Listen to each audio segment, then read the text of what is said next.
जो लोग ये समझते हैं कि हम श्रेष्ठ है, तो मैं कहता हूँ कि ये उनका भ्रम और झूठ भ्रम ही उन्होंने पाल रखा है। इस पृथ्वी पर कोई भी श्रेष्ठ नहीं है। आप अगर एक को श्रेष्ठ चुनोगे तो बाकी वाले सामान्य हो जाएंगे, और इस कशमकश में आप किसी को श्रेष्ठ चुन नहीं पाओगे।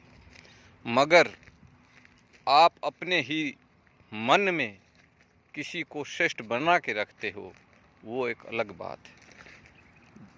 हालांकि इस सृष्टि में श्रेष्ठ कोई नहीं है, क्योंकि मैं ये मानता हूँ कि इस पृथ्वी पर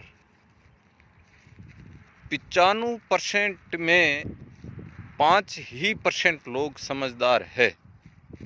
बाकी सब मूर्खता के शिकार हो रखे हैं, और मूर्खता भी सर से ऊपर गुजर चुकी है। आज की नहीं, कई पीढ़ियों से है। उनको जो मूर्खता में पले बड़े हैं, उनको वो मूर्खता भी एक सच लगता है, जबकि हालांकि ऐसा नहीं है।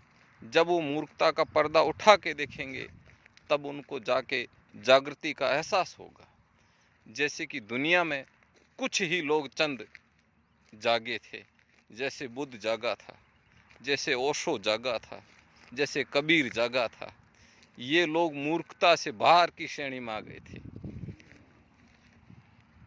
और बाकी सब इसी श्रेणी में थे और आज भी है। मैं आपसे एक सवाल पूछूं कि प्राणियों में पशु समझदार है या इंसान समझदार है? जाहिर सी बात है, आपका सवाल यही होगा कि इंसान समझदार है और पशु असमझदार है। पर मेरा इसी का प्रश्न ये है कि इंसान मूर्ख है, पशु समझदार है। क्योंकि एक मूर्खता का उत्तर मूर्खता ही होगा। हमेशा मानव ने यही समझा है कि हम श्रेष्ठ है, और सामने वाले की गलती कभी नहीं उसको दिखती है। इस जगह में एक उदाहरण कहता हूँ कि एक व्यक्ति बड़ी महंगी गाड़ी में आया है और नीचे उतरा है। उसने एक दुकान पे सिगरेट ली है और एक गुटखा लिया है। पहले मुंह में गुटखा डाला, उसके बाद में उसने सिगरेट जलाई। इतने में उस गाड़ी में के पास से कोई व्यक्ति निकला, और उस व्यक्ति की हल्की सी वजह से उस गाड़ी पे जरा सा स्क्रैच आ गया, और आदमी उससे बहस करने लगा। तब कोई व्यक्ति समझदार बैठा ना, वो पास में हंस रहा है।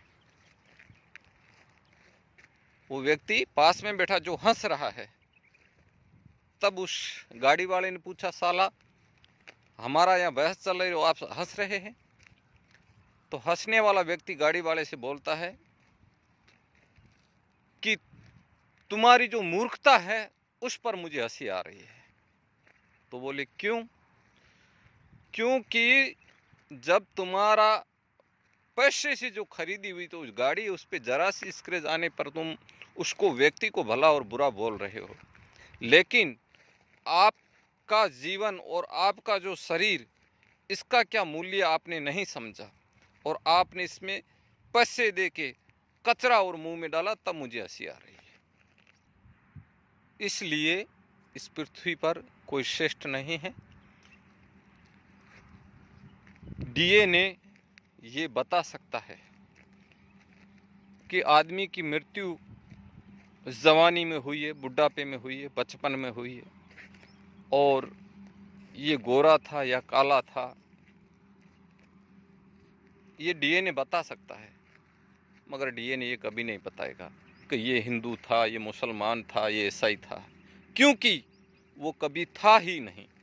उसको सिर्फ लोगों ने मान रखा था, और मानना श्रेष्ठ नहीं होता है, होना ही श्रेष्ठ होता है। इस प्रकृति में जितने भी प्राणी हैं, किसी के साथ कोई भेदभाव नहीं हुआ है। प्रत्येक जीव में अपनी एक अलग विशेषता है। इसलिए प्रकृति में जितने भी जीव जंतु प्राणी हैं, प्रकृति की नज़र में उसमें कोई श्रेष्ठ नहीं। प्रकृति की नज़र में वो सारे एक समान हैं, चींटी से लेके हाथी तक। उसमें ये नहीं देखा गया कि ये श्रेष्ठ है, इसकी मान्यता बड़ी है और इसकी मान्यता छोटी है। प्रकृति में ऐसा कुछ भी नहीं है। सबकी मान्यता एक बराबर है, एक सामान्य है। और सब जीवों में, प्राणियों में एक अपनी अनोखी विशेषता उसमें प्रकृति ने डाली है। इसलिए जो सोच रहे थे कि हम श्रेष्ठ हैं, तो ये उनकी मूर्खता है और इसके अलावा कुछ भी नहीं है। श्रेष्ठ किस प्रकार से हुए, इस बात का विचार करना है।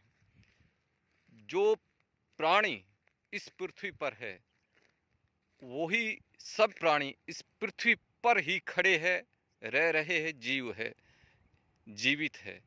और अगर ये पृथ्वी ना रहे तो कहाँ जीवित रह सकते हैं। एक दूसरी बात, जितने भी प्राणी हैं सब एक हवा ले रहे हैं, एक हवा में जीवित है। हर प्राणी, हर जीव इस हवा जो चल रही है, वायु जो चल रही है, इस वायु से ही जीवित है। और वही प्राणी इस धरती पर जो मौजूद जल है, वही जल पी रहे हैं। वही प्राणी जो इस पृथ्वी पर खाने को अन्न, अनाज, जो भी कुछ है, जिसका जैसा आहार है, उसी तरह से वो ग्रहण करके जीवित है। अब जो सब इस पृथ्वी से ले रहे हैं, इस प्रकृति से ले रहे हैं, उसके बावजूद वो श्रेष्ठ कैसे हो गया, ये बात सोचने और समझने की है। अगर वो इस पृथ्वी के अलावा हर चीज़ अलग खाता पीता लेता, तो समझते कि भाई इन सब से ये व्यक्ति या ये जीव, ये प्राणी अलग है। इन चीज़ों से कोई वंचित नहीं है। जो पृथ्वी पर है वो एक सामान्य है, कोई श्रेष्ठ नहीं है। सब एक जीव, एक समान है। इसलिए अगर किसी के अंदर ये भ्रम पाल रखा है, तो वो भ्रम उसके लिए बेकार ही है। वो खुद इस भ्रम में कई चीज़ों से पीछे वंचित रह सकता है और रहेगा, ये निश्चित है। इसके साथ मैं अपनी वाणी को विराम देता हूँ। अगर किसी को मेरी बातें अच्छी लगे तो यूट्यूब चैनल पर जाए और हिंदी में शायर सजन खुमारी लिखे, और वहाँ से मेरे वीडियो आपको सुनने व देखने को मिलेंगे।